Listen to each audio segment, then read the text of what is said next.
Hello to all my budding marketers. This is another episode of Textbook Knowledge for Everyday People. So today we're going to be talking about the STP Framework: segmentation, targeting, and positioning, which is often treated like a checklist.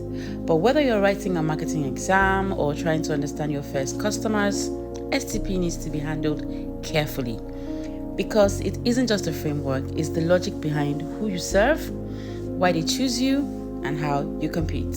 So let's break it down. What STP actually is. At its core, STP answers three fundamental questions.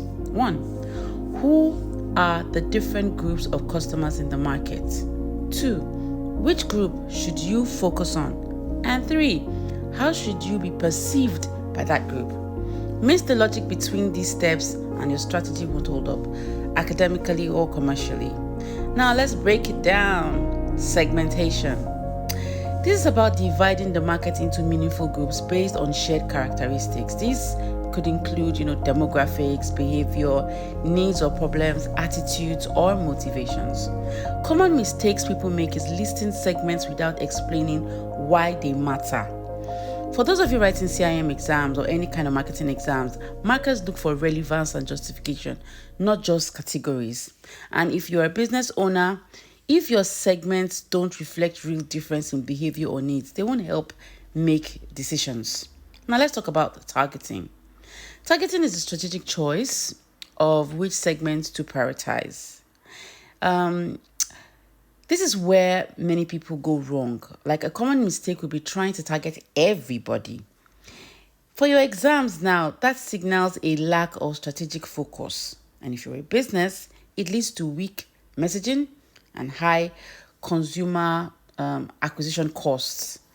So, strong targeting considers segment size and accessibility, competitive intensity, fits with your capabilities. Targeting is not about who could buy from you. It's about, who you are best positioned to serve. Yeah, comprende? Now, let's talk about positioning. Positioning defines how you want to be perceived in the minds of your target customers or audience. This is not just a slogan, it's a strategic choice. Now, the mistake people make is describing features instead of value. Good positioning clearly answers: why should this customer choose you? What makes you meaningfully different?